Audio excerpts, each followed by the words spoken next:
হলদার পুষ্পা জাহাঙ্গীর খান তো আগেই পুলিশের জালে ধরা পড়েছিল। এবার তার বউ সারিনা বিবি তা গ্রেফতার হয়েছেন ডায়মন্ড হারবার পুলিশের হাতে। আজ সকালেই তাকে গ্রেফতার করা হয়। কথা বলবো সরাসরি, আমাদের প্রতিনিধি পার্থপ্রতিম ঘোষ রয়েছেন আমাদের সঙ্গে। পার্থ, বেশ কয়েকদিন ধরে এই সারিনা বিবির খোঁজ করছিল পুলিশ, আমরা জানি। মূলত এর বিরুদ্ধে কি অভিযোগ, কোথা থেকে গ্রেফতার করা হলো? দেখো, যেমনটা তোমায় বলবো যে আজকে পুলিশ সূত্রে খবর পায় যে জাহাঙ্গীর খানের স্ত্রী সে হচ্ছে পালিয়ে যাচ্ছে।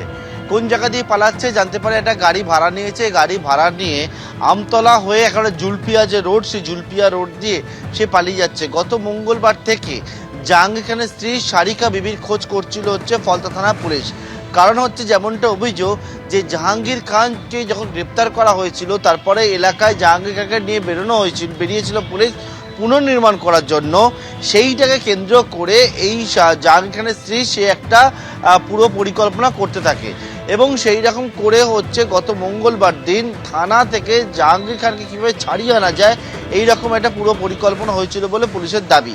এবং সেটা হচ্ছে যে মল্লিকপুর বলে একটি জায়গা রয়েছে ফলতার, পুলিশ জানাচ্ছে সেই মল্লিকপুরের মধ্যে বসে জাহাঙ্গীর খানের স্ত্রী সারিকা বিবি সে হচ্ছে বৈঠক করে এবং সেই বৈঠক করে সেখানে হচ্ছে স্থানীয়দেরকে একেবারে বলে যে জাহাঙ্গীর খানকে কীভাবে ছাড়িয়ে আনতে হবে।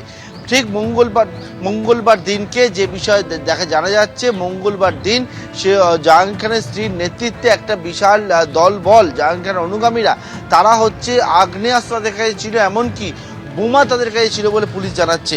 আগ্নেয়াস্ত্র বোমা নিয়ে তারা ফলতা থানার উদ্দেশ্যে রওনা হয় এবং রওনা হয়ে তাদের মূল উদ্দেশ্যই ছিল ফলতা থানায় গিয়ে একেবারে তারা হামলা চালিয়ে জাহাঙ্গীর খানকে থানা থেকে বের করে নিয়ে আসবে। এর পরবর্তীকালে হচ্ছে যে বিষয়টা, সেটা হচ্ছে কেন্দ্রীয় বাহিনী ও পুলিশ একসাথে নামে এবং তার পরের দৃশ্য তুমি দেখেছো। ঘটনার পর থেকেই জাহাঙ্গীর খানের স্ত্রী সে পলাতক ছিল।